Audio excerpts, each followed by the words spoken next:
이강인의 파리 생활이 종착역에 다다랐습니다. 챔피언스리그 우승을 거머쥔 파리 생제르맹이 선수단을 개편할 것으로 점쳐지면서 확실한 2명의 방출 명단을 공개했습니다. 프랑스 매체 최고의 공신력을 인정받는 프랑스 레퀴프는 PSG가 이강인 곤살로 하무스의 올여름 이적을 허용했다. 두 선수 모두 이번 시즌 출전 시간 적었다. 이강인은 공식 45경기에 출전했으나 선발이 제한적이었다. 특히 유럽축구연맹 챔피언스리그에서 4경기에 선발로 나섰다. 16강 이후에는 단 한 번도 선발 출전이 없다고 보도했습니다. 이강인의 이적설이 이어지고 있습니다. 아스널, 맨체스터 유나이티드 등 프리미어리그 명문 구단뿐 아니라 어린 시절을 보낸 스페인 리그 복귀 가능성도 거론됩니다. 아직 구체적인 이적 협상은 진행되지 않은 상황인데요. 국내 매체 스포츠 경향 보도에 따르면 이강인 본인이 PSG를 떠나고 싶어 한다고 합니다.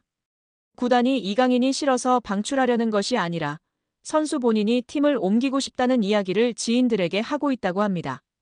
PSG는 세계 최고 부자 구단 중 하나입니다. 카타르 정부 산하 투자기관 카타르 스포츠 인베스트먼트가 구단을 소유하고 있습니다. 이강인 연봉도 약 100억 원 수준으로 알려져 있습니다. 이처럼 안정적인 환경을 벗어나려는 이유는 무엇일까요? 아이러니하게도 너무 안정적인 환경이 자기 발전에 더 이상 도움이 되지 않기 때문입니다. PSG는 프랑스 리그 1에서 압도적인 전력을 자랑합니다. 최근 11년 동안 9번 우승했고 선수단 전체 시장 가치는 9억 2,350만 유로 약 1조 4,800억 원으로 세계 6위입니다. PSG보다 시장가가 높은 구단은 맨체스터 시티, 레알 마드리드, 아스널, 바르셀로나, 리버풀 뿐입니다. 그러나 유럽 대항전에서는 기대에 못 미쳤습니다.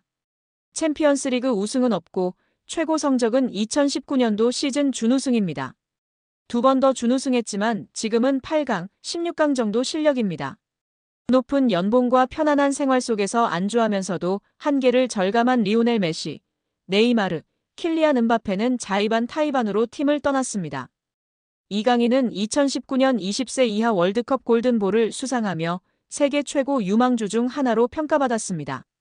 그런데 PSG에서 성장세는 기대에 못 미치고 있는데요. 지난 시즌 프랑스 리그 23경기에 출전해 3골 4도움을 기록했습니다. 이번 시즌에는 26경기 6골 5도움을 마크했습니다. 공격 포인트는 늘었지만 평균 출전 시간은 64분에서 54분으로 줄었습니다. 게다가 이번 시즌 6골은 모두 2024년에 나왔고 올해는 골이 없는 상황입니다. 유럽 챔피언스리그 무대에서는 지난 시즌에 9경기에 출전하였고 1골 1도움을 기록했습니다. 올 시즌에는 11경기에 나서고도 공격 포인트가 없는 상황입니다. 성장하기보다 오히려 정체하는 느낌인데요. 루이스 엘리케 PSG 감독은 바둑돌을 옮기듯 선수들을 운용하고 있습니다. PSG는 리그 우승과 챔피언스리그 출전이 보장된 팀입니다. 이처럼 긴장감이 떨어지는 환경에서 더 이상 성장은 어렵다는 판단이 이강인의 결별을 결심한 배경으로 보입니다.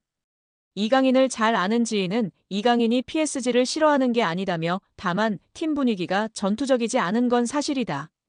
이강인은 더 많이 뛰고 더 싸우면서 성장할 구단으로 가기를 원한다고 말했습니다. 이강인의 축구는 기술 중심 철학을 가진 지도자에게 더 잘 맞는다. 아스널의 미켈 아르테타 감독, 맨유의 루벤 아모린 감독 등 기술 축구를 지향하는 감독들이 이끄는 팀으로 이적할 수도 있다는 이야기가 나오는 이유입니다. 이강인은 PSG와 2028년 6월까지 계약돼 있습니다. 계약 기간도 넉넉한 데다 PSG는 굳이 이강인을 팔아야 할 이유가 없을 정도로 돈이 많습니다. 이강인의 확고한 이적 의지가 있어도 이적이 이뤄지지 못할 수도 있는데요. 이강인은 이제 어느새 24세가 됐습니다. 세계 최정상급 선수로 한 번 더 도약하느냐 아니면 잠재력을 다 펼치지 못한 정상급 선수로 머무느냐 기로에 지금 서 있다고 볼 수도 있습니다. 이강인은 더 높은 강도에서 더 오래 뛰고 더 강한 상대와 계속 맞서는 곳으로 가야 합니다. 성장하려면 강한 상대와 치열하게 싸워야 한다는 것은 축구뿐만 아니라 모든 영역에 적용되는 절대불변의 진리입니다. 과연 이강인 선수의 바람대로 이번 여름 이적하게 될까요? 우리 구독자 여러분들의 생각은 어떠신가요? 여러 구단 가운데 가장 구체적으로 이적설이 제기된 팀은 이탈리아 세리에어 챔피언이자 김민재의 전 소속팀 나폴리였습니다. 앞서 흡이차 크바라츠헬리아를 PSG로 이적시킬 당시에도 이강인을 딜에 포함시키기를 원할 정도로 꾸준히 이강인 재능에 관심을 기울였던 팀인데요. 현지에서도 이강인이 PSG를 떠나 주전으로 활약할 수 있는 팀으로 이적을 원한다는 보도가 잇따라 나왔고 나폴리가 가장 유력한 행선지로 떠올랐습니다. 나폴리뿐만 아니라 수많은 이적설이 더해져 이강인의 이적은 기정사실처럼 보였습니다. 뜨거운 빅리그, 빅클럽들의 러브콜 속 이강인이 사실상 골라서 팀을 갈 수 있는 상황이 될 거라는 기대까지 커졌습니다.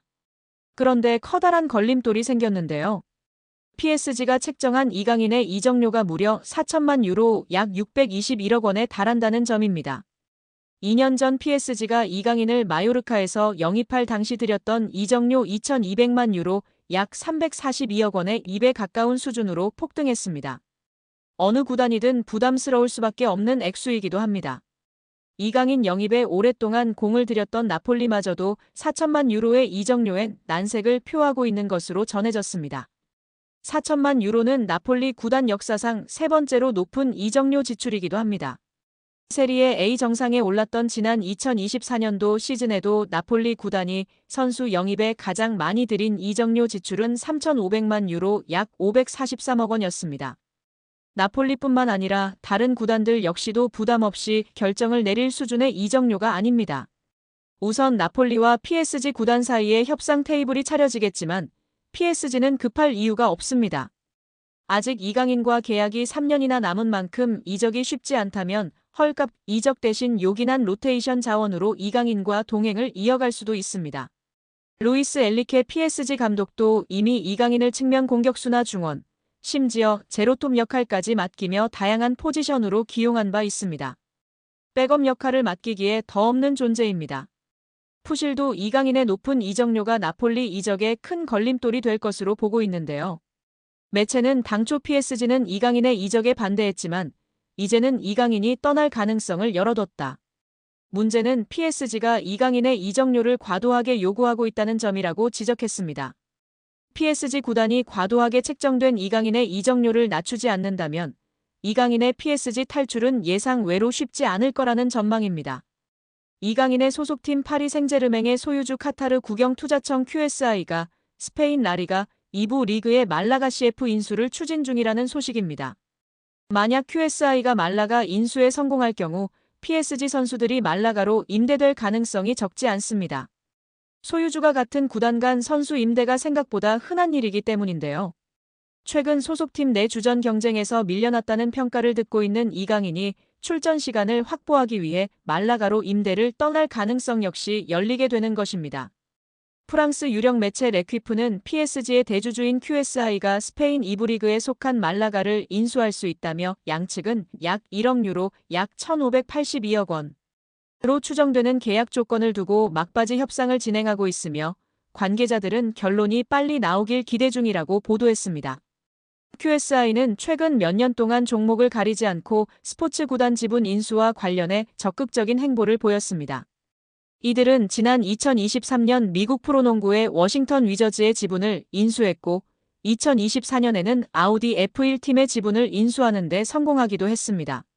레퀴프는 말라가는 현재 스페인 호텔 및 부동산 회사인 블루베이와 카타르의 사업가 압둘라 알타니가 소유하고 있으나 법정 관리에 놓인 상태라면서 QSI는 말라가를 인수해 축구 외에도 스포츠 전반에서의 활동을 확대하게 된다고 했습니다.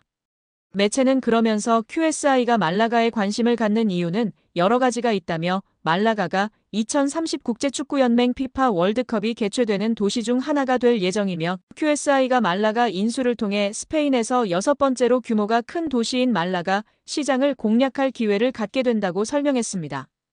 레퀴프에 따르면 QSI의 대변인은 QSI는 현재 유럽과 아메리카 지역에서 다양한 투자 기회를 검토하고 있다며 QSI가 스포츠 구단 지분 인수에 적극적으로 나서고 있는 이유를 밝혔습니다. 레퀴프는 QSI가 말라가 인수에 성공할 경우 이것이 PSG에도 영향을 미칠 것이라고 내다봤는데요. 언론은 만약 말라가가 1부 리그로 승격해 챔피언스 리그에서 뛰게 된다면 같은 소유주가 관리하는 구단이 동일한 유럽 대항전에 출전하는 걸 금지하는 유럽 축구연맹의 규정을 준수해야 할 것이라고 했습니다. 또 현재 PSG와 브라가의 경우처럼 PSG는 말라가와도 연결고리를 구축할 수 있다면서 최근 몇 시즌 동안 PSG에서 자리 잡지 못한 선수들 중 일부가 포르투갈로 이적한 사례가 있었다. QSI가 소유한 클럽끼리는 확고한 연결고리를 유지하고 있으며 말라가의 합류로 이러한 관계는 더욱 굳건해질 것이라며 긍정적인 부분을 조명했습니다. 만약 QSI가 말라가를 인수한다면 레퀴프의 설명대로 PSG와 브라가, 그리고 말라가 사이의 연결고리가 구축됩니다.